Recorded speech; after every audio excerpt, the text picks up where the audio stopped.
Oke, halo semuanya, balik lagi di channel gue Fatin Noval. Kali ini kita bakal bahas week keempat di lanjutan Premier League. Ada tiga laga seru yang tiga-tiganya berasal dari London gitu ya. Ada bahkan empatnya dari London gitu. Ada Tottenham melawan West Ham, ada Chelsea melawan Brentford, ada Arsenal melawan si Nottingham Forest gitu. Nah, mungkin kita bakal bahas yang pertama dulu, Tottenham melawan West Ham. Oke, eh West Ham bener-bener bikin gue bingung sih. Gue nggak ngeliat bahwa mereka tuh kalah 5-1, kalah 3-0. Gue ngeliat dari skornya karena secara permainan mereka itu cukup atraktif loh di tengahnya ya, terutama ya si Bowen sama si Paketa tuh bener-bener fluid banget gitu mainnya. Makanya gue selalu bingung sama sama tim ini gitu loh. Gue nonton mereka dan mereka bermainnya cukup cukup bagus gitu. Bahkan sangat bagus lah karena ya bener-bener fluid, combination play-nya bener-bener jalan gitu ya. Tapi ya itu tadi, gue gak ngerti kenapa mereka selalu kebobolan dengan gol-gol yang dalam tanda kutip nggak penting gitu. Kayak kayak contohnya set piece tadi, itu kan parah banget gitu ya. Ngapain lu empat pemain di tiang deket gitu loh, dan literally rapet-rapetan gitu berempat. Maksud gue, ini apakah nggak ada evaluasi gitu? Lu udah dibobol pakai heading berapa kali lawan Chelsea gitu, tapi masih keulangin lagi gitu, masih masih diulangi lagi, dan ini kan sesuatu yang unbelievable ya menurut gue untuk sekelas Premier League melakukan kesalahan yang sama dua kali dengan cara yang sama gitu loh. Maksud gue, ya lu pakai man to man marking kayak gitu, jangan jangan pakai zona defense gitu. Maksud gue, paham nggak? Lu udah tahu kelemahan lu di bola set piece, di corner kick, tapi lu maksain untuk main zona defense, ya susah lah. Susah karena itu butuh butuh chemistry gitu. At least kalau lu main to man marking, lu bisa bisa ngeganggu ngeganggu lawan lu gitu, lebih lebih lebih lebih baik lah daripada lu harus zona zona defense yang harus mengandalkan chemistry dan apa ya, dan taktikal gitu ya. Karena gue lihat sih backnya cukup parah ya dengan apa yang mereka tunjukkan gitu. Ya, tapi gue cukup puas lah di lini tengahnya, mereka bermain cukup cukup baik gitu. Tapi selain lini belakang, lini depannya juga tumpul. Gue bilang Paketa bagus bersama Bowen, tapi ya sebagai false nine ya kita nggak bisa berharap banyak gitu ya dari Paketa, karena ya dia bukan goal getter gitu ya. Jadi harus cari cari bener-bener striker gitu. Karena mereka sampai sepertiga akhirnya tuh Tottenham dibuat nggak main loh di babak pertama. Bener-bener di pressure habis-habisan gitu. Bergvall nggak keluar gitu ya. Biasanya dia kasih umpan-umpan yang bagus, tapi tadi malam hanya beberapa kali lah. Kudus juga kepres banget di fullbacknya gitu. Iya beberapa kali take on, tapi secara overall dia lumayan tertekan lah. Nggak bisa take on sembarangan gitu. Kalau kayak kayak biasanya Kudus yang biasa kita lihat gitu. Tapi tadi malam bener-bener cukup ke pressure lah Kudus. Makanya golnya juga bukan lewat open play kan, lewat set piece, rata-rata lewat set piece gitu ya. Jadi eh ini alarm bahaya buat West Ham. Semoga at least permainan mereka udah bagus lah. Ini benar-benar harus harus harus harus diubah sama Southgate ya kalau mereka mau mau bertahan di Premier League. Karena kalau misalkan mereka terlalu high risk high return kayak gini, ya mereka calon-calon degradasi gitu ya. Karena ya lu lihat 5 gol, 3 gol kan, yang mau lu main bagus kayak apapun kalau lini belakang lu bapuk ya percuma gitu ya. Jadi apalagi lini depan lu nggak nyetak gol, itu sih permasalahannya. Lu main kayak gitu tapi lini depan lu nggak cetak gol, ya percuma juga gitu ya. Untuk Tottenham, mereka tadi malam Xavi Simon belum belum gue belum lihat, karena dia menurut gue dia nggak nyaman ya di posisi kiri ya, karena di Belanda pun sebenarnya dia lebih optimal ketika dia di sebelah kanan sih yang gue lihat ya. Beberapa kali dipasang di kanan dia lebih lebih works lah daripada dia di kiri. Masalahnya berbenturan sama Kudus, dan ya kita udah tahu Kudus is way better than him gitu ya. Jadi ini bakal akan, gua rasa dia lebih oke ketika dia bermain sebagai IMF sih, sebagai attacking midfield gitu ya. Jadi lebih lebih dia tuh harus dia punya shooting yang bagus kok, tapi permasalahannya kan dia di egonya gitu ya. Dia punya ego yang cukup besar, jarang jarang main as a team gitu ya. Jadi ya ini yang harus dimaksimalkan lah dari Simmons gitu ya. Strikernya gue nggak siapa sih, gue lupa namanya si Tel siapa nih di sini. Gue nggak ngelihat sih ya si strikernya Tottenham tuh ya belum belum belum kelihatannya yang dominan sih memang sayapnya ya. Palingnya di tengah juga semalam sih cukup diobok-obok ya dalam tanda kutip ya karena ya, dia cukup kewalahan gitu ya karena sendirian di tengah gitu. Sarnya yang lebih lebih dominan naik gitu ya sama sama dua-duanya sih dominan naik ya Sar sama si Berval ya. Jadi palingnya cukup kewalahan tapi ya masih oke lah karena lini belakangnya bermain cukup cukup kompak ya. Van de Ven bermain cukup luar biasa gitu ya sama Romero. Jadi ini duet yang cukup cukup bagus lah untuk mengarungi musim gitu ya. Untuk fullbacknya sih gue tadi malam nggak terlalu ngeliat, paling cuma si Pedro Porro doang ya. Itu pun sesekali doang. Lagi-lagi gue bilang di babak pertama West Ham itu benar-benar megang banget. Di babak kedua mulai agak seimbang tapi cenderung lebih ke 50-50 sih menurut gue. Jadi ya itu antara Tottenham sama si West Ham gitu ya. Yang kedua kita ke Chelsea sama Brentford. Lagi-lagi gue bilang Chelsea ini bakal sering banget ngasilin pertandingan kayak gini gitu ya. Karena ya menurut gue nanggung ya. Mereka mereka bermain apa ya? Bermain jelek juga enggak, bermain bagus juga enggak. Paham nggak maksud gue? Jadi Pedro Neto bermain lebih bagus ketika dia sebelah kanan gitu. Bener dugaan gue juga udah bilang di video sebelumnya, Pedro Neto itu nggak maksimal ketika dia ditaruh di kiri karena dia bener-bener hanya back pass doang gitu ya. Jadi dia lebih lebih dominan ketika dia terlebih dia juga kaki kiri gitu ya. Jadi dia lebih crossingnya lebih lebih tajam lah, lebih masuk gitu, lebih menusuk daripada dia harus crossingnya keluar. Jadi nggak kelihatan gitu potensinya. Udah menurut gue sih di situ dia cocok gitu ya. Di sebelah kanannya eh gua cukup cukup cukup oke lah, tapi aduh sebelah kanannya tuh sebelah kirinya tuh siapa ya? Sorry. Sebelah kirinya itu gue lupa.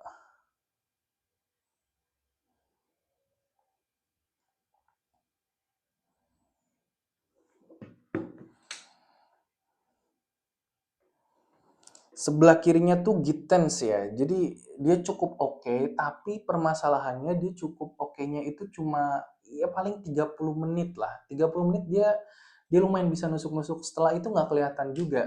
Ini baru ya betul makanya gue lupa tadi si siapa? Si Gittens ya.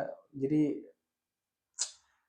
masih masih masih menurut gue masih Maresca masih belum nemuin apa ya? Belum nemuin pemain yang cocok sih di setiap posnya kecuali Enzo sama si Caicedo ya mereka berdua udah cukup bagus dan semalam juga nunjukin mereka sangat solid gitu ya. Gue bilang Chelsea bakal sering banget ngadepin match kayak gini dan ya semoga sih ada perubahannya tapi gue sih nggak nggak bisa bilang Chelsea bakal juara ya gue sih bakal menaruh dia di either 5 atau 4 lah karena ini akan ini pun belum cedera gitu maksud gue. Joao Pedro juga ya nggak terlalu kelihatan juga gitu. Joao Pedro lagi-lagi dia lebih lebih cenderungnya di second striker ya daripada striker sedangkan tadi malam dia lebih lebih dimainkan sebagai striker ya. Ya lu susah banget kalau misalkan cuma ngandelin Joao Pedro gitu di depan gitu. Si Nanote juga gue belum lihat impactnya dia ya semalam jadi masih masih apa ya masih masih masih jauh di bawah Cole Palmer di babak kedua tuh, itulah Chelsea di babak kedua kalau kalau bisa main kayak gitu terus mungkin bisa 4 gitu, 4 atau 3 lah at least. Tapi kalau di babak pertama itu akan sulit banget, apalagi kehilangan Cucurella gitu ya. Jadi kelihatan banget di sebelah kirinya tuh bener-bener mati gitu, sayap kirinya mati, fullbacknya juga nggak terlalu kelihatan si siapa Jorel Hato ya, dia pemain baru juga dan belum ngasih impact juga menurut gua. Jadi nah di babak kedua itu baru kelihatan Chelsea yang agak mending lah. At least ada kreativitas gitu. Cole Palmer bener-bener ngasih impact yang besar banget gitu ya ke Chelsea. Ketika dia masuk aliran bola lebih lebih fluid, trupas-trupasnya gila banget dan ya dia ini tipikal yang bisa eksekusi juga. Jadi IMF yang atau attacking midfield yang cukup cukup cukup komplit ya dan gue cukup suka sih dengan Cole Palmer. Permasalahan dia kan cuma cuma inkonsisten aja gitu ya. Jadi Chelsea bener-bener harus harus menurut gue harus beli striker yang bener-bener tajam sih. Nggak bisa kalau misalkan kayak gini terus dia berharap juara atau peringkat 1, 2, 3 menurut gue nggak ya masih berat lah gitu. Gue di 4 atau 5 sih gitu. Dan kalau Cole Palmer itu main dan konsisten bisa aja di 4 gitu. Maksimal banget 3 lah, tapi gue cenderungnya sih ke 4 atau 5 ya. 4 lah gitu. Itu untuk Chelsea sih nggak terlalu banyak karena ya mau gimana ada Rabiot sama si Chalobah lu kan mengenaskan banget ya tim yang sebesar ini harus pakai ada Rabiot sama Chalobah gitu. Chalobah gitu. Maksud gua masa iya sih tim sebesar ini lu pakai Chalobah di belakang kan kocak gitu ya. Fofana juga sama. Ini bener-bener ya ya lo harus sabar-sabar sebagai fans Chelsea gitu ya.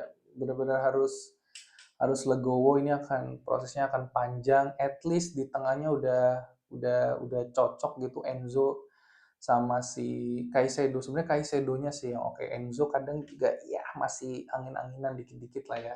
Tapi ketika dia di pairing sama si Cole Palmer, dia cukup luar biasa sih dalam hal attackingnya ya. Tadi malam juga kelihatan banget combination play-nya cukup berbahaya.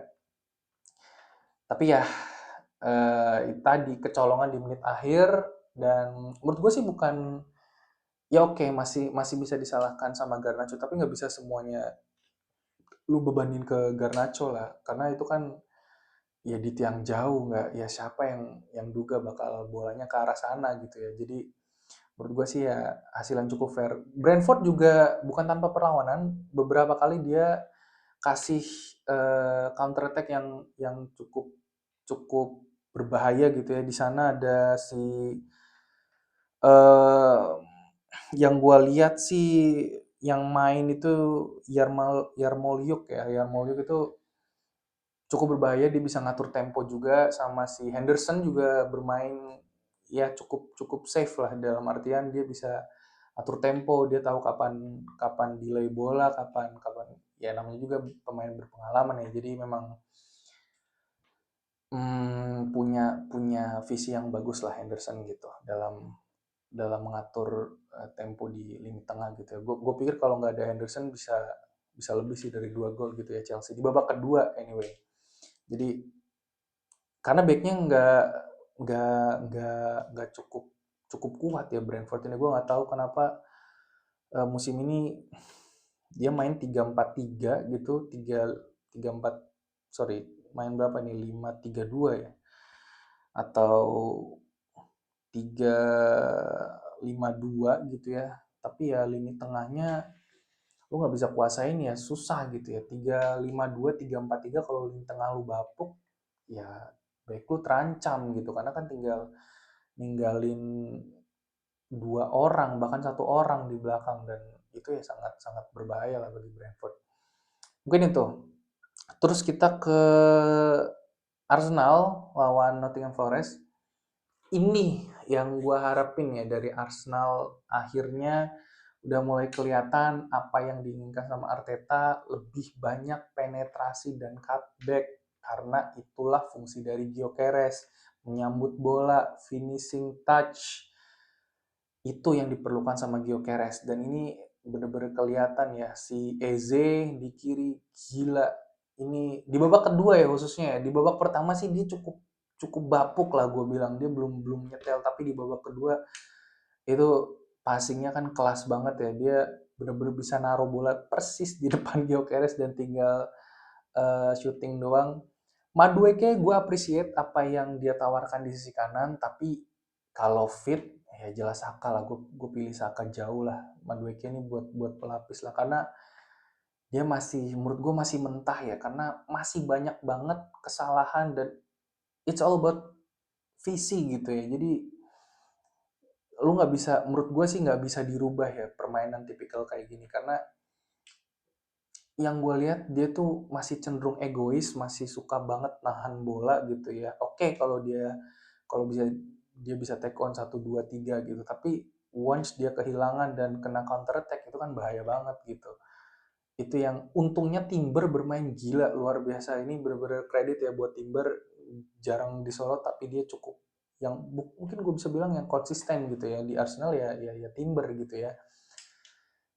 Ya selain dua backnya ya Gabriel sama si Saliba, tapi Timber bermain cukup baik. Calafiori juga secara attacking, dia invert, lari ke sana ke sini, intercept bola, kasih umpan-umpan ke Odegaard. Sayang Odegaard harus ditarik karena cedera ya kalau nggak salah ya. Jadi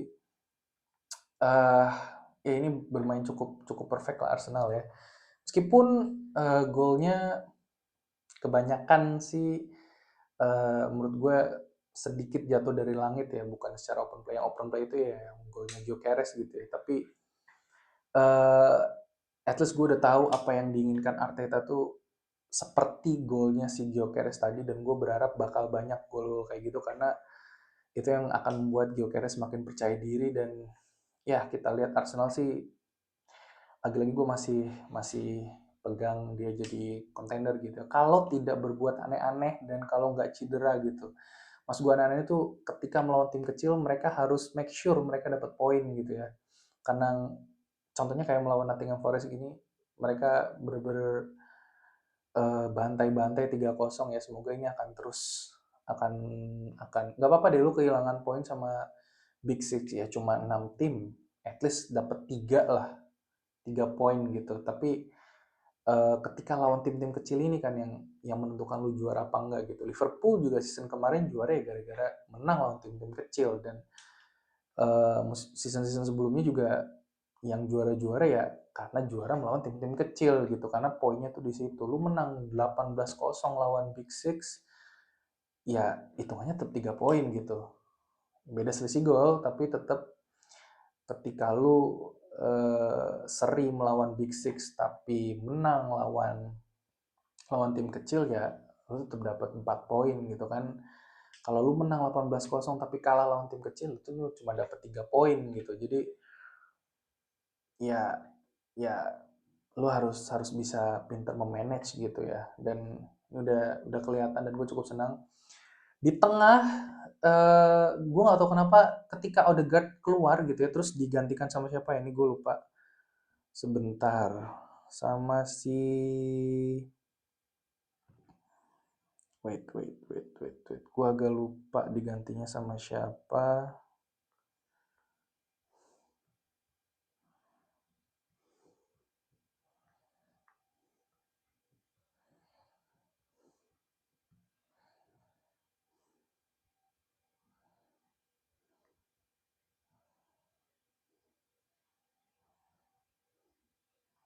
Sama Nwaneri ya kalau nggak salah ya, Nwaneri atau Lewis gitu. Bermain cukup baik loh. Bisa, maksud gue pikir ketika kehilangan Martin Odegaard kreativitasnya akan hilang, tapi gila Mikel Merino main luar biasa banget gitu. Ternyata dia bisa bisa mengisi kekosongan yang ditinggalkan sama si Odegaard gitu ya. Di tengahnya juga si Zubimendi bener-bener bisa jaga kedalaman, jadi gue cukup puas gitu. Hmm, gue fans Barca anyway, tapi di Liga Inggris gue dukung Arsenal sama Newcastle gitu. Gue cukup puas karena gue pikir ya ini Odegaard keluar udah nih kelar kayak biasanya Arteta, they can kill the game gitu ya tanpa kreativitas dan cuma muter-muter. Tapi enggak, ternyata Mikel Merino tuh bisa menawarkan hal yang lebih daripada apa yang ditawarkan sama Odegaard gitu. Dia bisa shooting, dia bisa lebih direct mainnya, terus lebih lebih padu gitu ya sama sama Eze dan Madueke. Beberapa kali key passesnya berbahaya banget gitu ya dan bisa dijadikan dijadikan apa ya, create chances gitu ya untuk Eze terutama di babak kedua ya. Kritik untuk Eze paling di babak pertama aja sih, dia ya mungkin masih kagok ya. Jadi beberapa kali hilang bola dan beberapa kali gagal take on, tapi di babak pertama, nah di babak keduanya dia dia bermain cukup cukup bagus lah. Bahkan dia ciptakan satu assist gitu. Tapi ya semoga Eze bisa bisa tampil dengan apa yang dia tampilkan saat di Crystal Palace gitu ya, bermain lepas, bermain menusuk, take on, benar-benar bisa. Dan gue lihat Eze ini dia bisa bermain secara tim sih yang gue lihat ya. Madueke itu menurut gue itu belum belum terlalu bisa, dia masih masih terlalu showing off gitu ya. Jadi eh ya kita lihat ke depannya gimana ya. Gue pikir sih bakal Eze sama Saka ya di kiri sama kanan gitu. Martinelli menurut gue udah nggak ada tempat sih ya, ini orang dia terlalu jauh main kualitasnya sama si Eze gitu ya. Jadi ya gue berharap Arsenal main kayak gini terus. Semoga Odegaard bisa bisa bisa cedera gitu ya. Yang bingung adalah Declan Rice ini nanti ditaruh di mana, tapi ya kalau Zubimendi sama Merino main kayak gini terus, ya gue pikir ya bakal bakal sulit ya Declan Rice dapat tempat, tapi ya untuk rotasi lah gitu. Sorry, Zubimendi juga perlu perlu kredit karena dia ciptakan 2 gol gitu ya. Hmm, ya, tapi gue sih lihat lebih ke Mikel Merino-nya yang dia bisa benar-benar membuat stabil lini tengah Arsenal gitu ya, dari transisi bertahan ke menyerangnya itu luar biasa lah apa yang ditunjukkan oleh Mikel Merino gitu tadi malam. Mungkin sekian dari gue. Jangan lupa komen, subscribe, like, dan share gitu ke teman-teman kalian yang suka bola.